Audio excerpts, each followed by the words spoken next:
जाच कुलांगना। नीति कहती है कि यदि ब्राह्मण असंतुष्ट है, असंतोषी है, तो उसका भी पतन हो जाता है। असंतुष्टा द्विजा नष्टा और संतुष्टा च महीभुजा। राजा महाराजा यदि संतोषी हो जाएं तो राज्य का विस्तार कैसे होगा। राजा को संतोषी नहीं होना चाहिए। और वेश्या गणिका, गणिका को लज्जा युक्त नहीं होना चाहिए।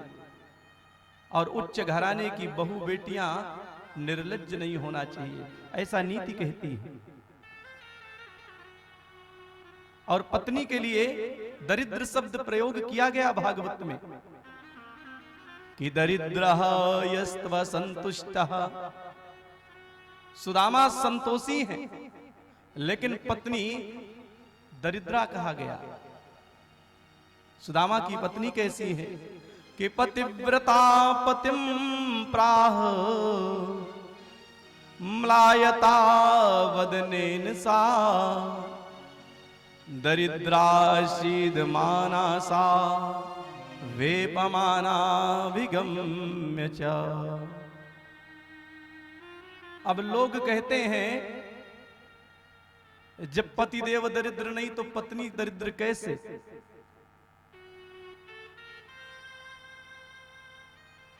भाई डॉक्टर साहब की पत्नी को डॉक्टराइन तो ही कहते हैं लोग। अब पंडित जी की पत्नी को पंडिताइन कहते हैं और नेताजी की पत्नी को नेताइन कहते हैं।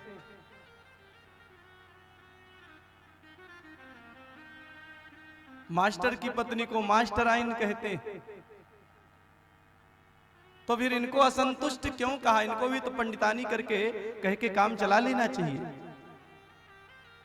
तो यहां वर्णन करते हैं कि दरिद्र यस्तु असंतुष्ट, जो असंतोषी है उसी को दरिद्र कहा गया है।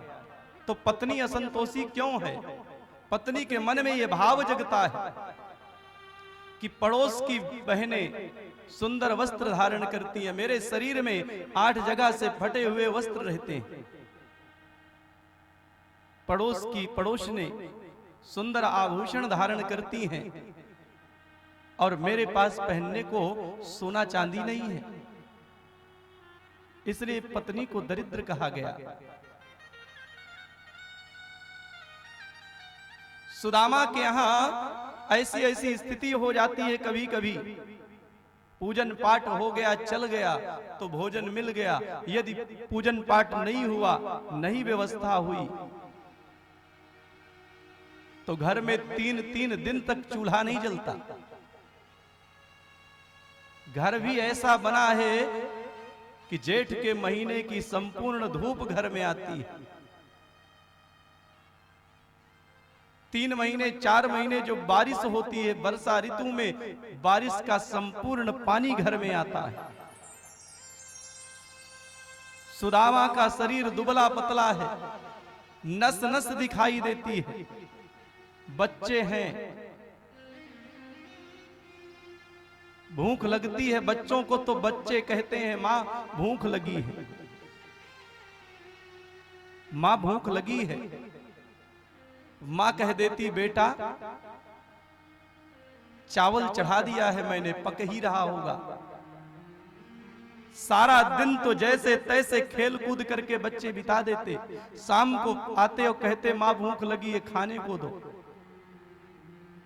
अब मां कैसे कहे कि भोजन नहीं है घर में। तो मां कह देती बेटा चावल चढ़ा है, इंतजार करो, पकेगा तो तुमको भोजन मिलेगा। अब बच्चे भूख से इंतजार करते करते कि भोजन बनेगा, अभी मिलेगा, इंतजार करते करते नींद आ जाती और वो सो जाते। सुबह जब उठते तो फिर मां से कहते मां भोजन कल रात में तुमने नहीं दिया। तो मां कहती बेटा मैं बनाई तो थी, तुम सो गए थे, लेकिन आज तो एकादशी है और एकादशी को चावल नहीं खाया जाता। एकादशी को चावल नहीं खाया जाता। तीन तीन दिन तक सुदामा और सुदामा की पत्नी भूखे रह जाते, जो मिलता बच्चों का पेट पालते। और कोई कोई दिन तो ऐसा होता कि 4-4, 5-5 दिन तक केवल जल पी करके ही जीवन यापन होता। वही जल का भगवान को भोग लगाते। भगवान से कभी शिकायत नहीं किया सुदामा ने कि प्रभु आपने मुझे क्यों नहीं दिया। जल का ही भगवान को भोग लगाते और उसी जल से जल का पान करते, तुलसी दल खा लेते। इस प्रकार का जीवन है सुदामा का। एक दिन बगल में पड़ोसन के यहां सुदामा की पत्नी सुशीला गई और किसी ने बताया, बहन तुमको मालूम नहीं, तुम्हारे जो पतिदेव हैं इनके मित्र द्वारिकाधीश हैं, द्वारिकाधीश कृष्ण, यदुवंश शिरोमणि कृष्ण। और अपने पति से कहती क्यों नहीं कि द्वारिकाधीश के पास चले जाएं। सुशीला घर आई, सुदामा पूजन में बैठे थे, आंख बंद किए हुए हैं और आंख बंद करके परमात्मा का चिंतन कर रहे हैं। सुशीला आ गई और सुशीला ने कहा, स्वामी मैं आपसे निवेदन करना चाहती हूं, मैं आपसे पूछना चाहती हूं, क्या आपके मित्र द्वारिकाधीश हैं? सुदामा कहते हैं, हां देवी, द्वारिकाधीश मेरे मित्र हैं। तो फिर स्वामी आप उनसे कभी मिलने नहीं जाते? सुदामा की आंखों से आंसू बह पड़े और कहा, देवी तुम तो सब जानती हो, मित्र के यहां जाएं, राजा के यहां जाएं, गुरु के यहां जाएं, संत के पास जाएं और किसी कथा में जाएं तो खाली हाथ नहीं जाना चाहिए। चाहे हाथ में पुष्प ही लेकर के जाएं, चाहे फल लेकर के जाएं, चाहे मीठा लेकर के जाएं, लेकिन कुछ ना कुछ लेकर के ही जाना चाहिए। और तुम तो जानती हो अपने यहां बच्चों को भोजन भी नहीं मिलता और मित्र के लिए भेंट लेकर के मैं क्या जाऊंगा?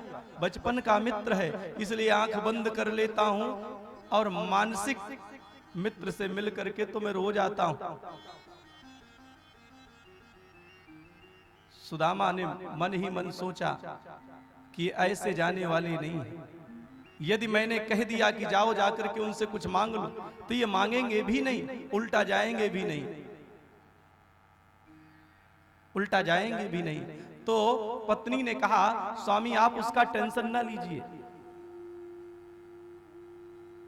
द्वारिका लेकर के क्या जाना है ये व्यवस्था मैं कर दूंगी।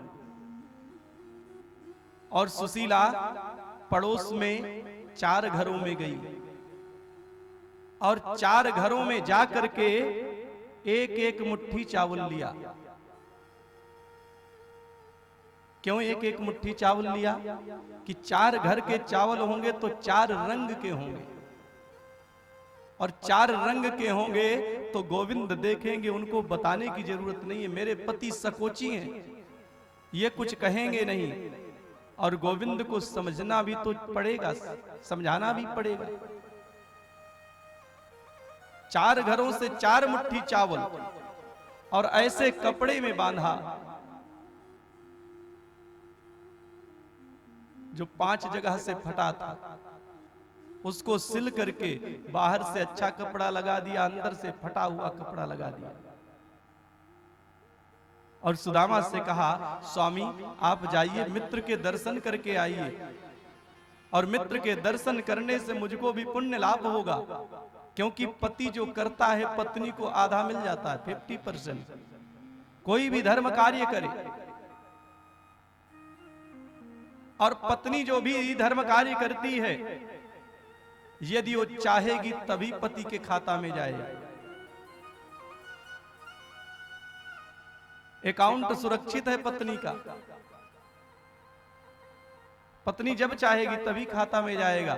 अब पति का ज्वाइंट अकाउंट है, चाहे ट्रांसफर करे चाहे ना करे, आधा तो जाना ही जाना है। तो वही सुदामा की पत्नी कहती हैं कि प्रभु आप जाइए और जाकर के गोविंद के दर्शन कराइए। यदि दर्शन करने जाएंगे तो कुछ लाभ मुझको भी मिलेगा। सुदामा ने कहा देवी अब तुम कहती हो तो चले ही जाएंगे। चावल लिया और सुदामा गोविंद से मिलने चल दिए। सोचते जा रहे हैं कैसे जाएंगे, कैसे मिलेंगे मित्र से। गोविंद का चिंतन करते करते चले जा रहे हैं और चलते चलते थक गए। दुबला पतला शरीर, थक गए तो एक वृक्ष के नीचे बैठ गए और सोचने लगे कि अब तो चला नहीं जाता, अब तो चला नहीं जाता, क्या करूं।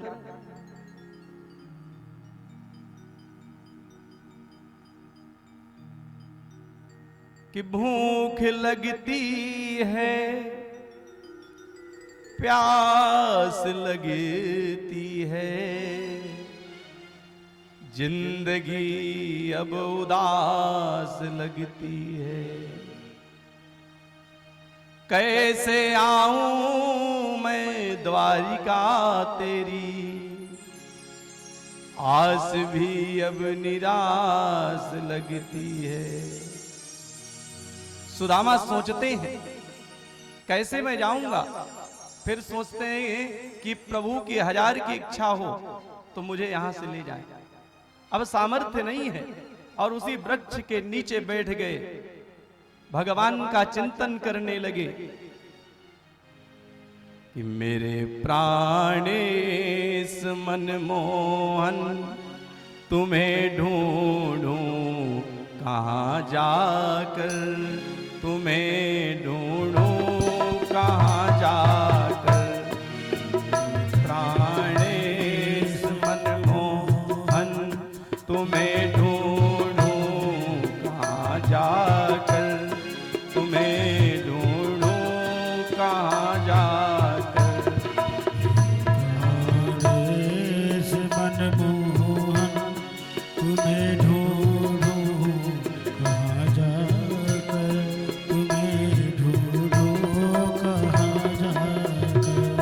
बड़ा बेचैन हूँ तुम बिन, जरा देखो मुझे आकर। बड़ा बेचैन हूँ तुम बिन, जरा देखो मुझे आकर।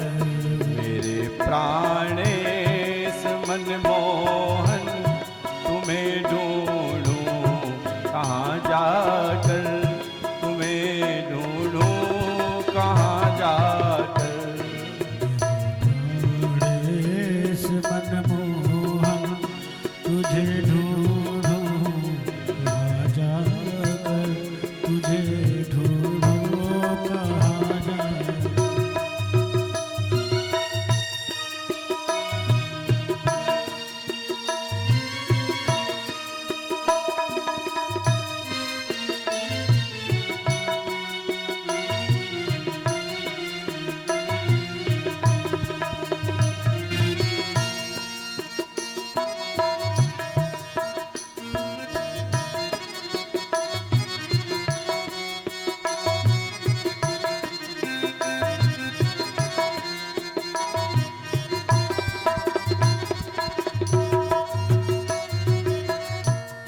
तुम्हारी याद आते ही झरी आंसू की लग जाती। तुम्हारी याद आते ही झड़ी आंसू की लग जाती। तुम्हारी याद आते ही झरी आंसू की लग जाती।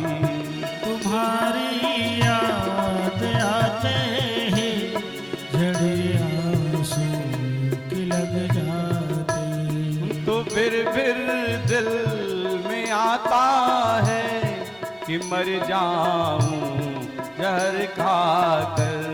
तो फिर में आता है कि मर जाऊं जहर खाकर। मेरे प्राणेश मनमोहन तुम्हें ढूंढूं कहाँ जाकर, तुम्हें ढूंढूं कहाँ जाकर।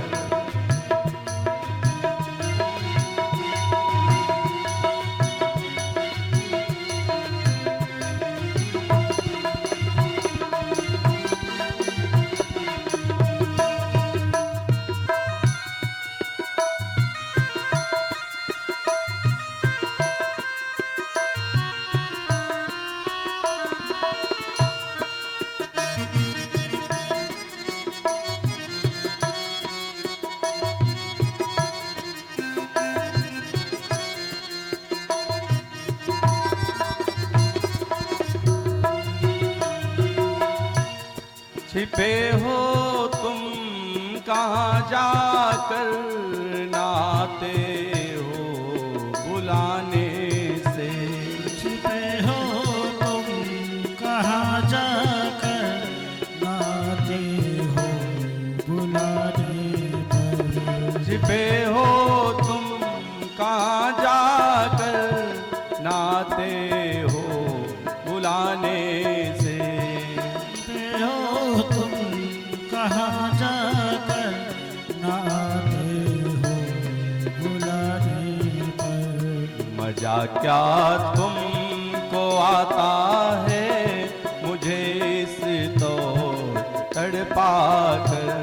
मजा क्या तुमको आता है मुझे इस तो तड़पा कर। मेरे प्राणेश मनमोहन तुम्हें ढूंढूं कहाँ जाकर। प्राणेश मनमोहन तुम्हें ढूंढूं कहाँ जाकर, तुम्हें ढूंढूं कहाँ जाकर।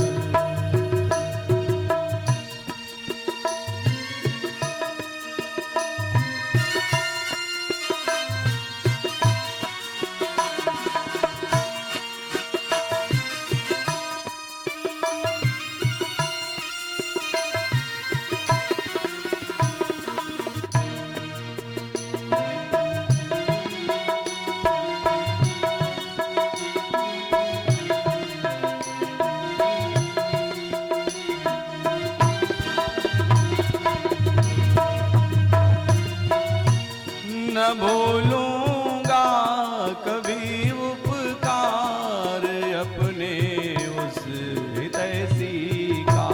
न भूलूंगा कभी उपकार अपने उस हितैषी का।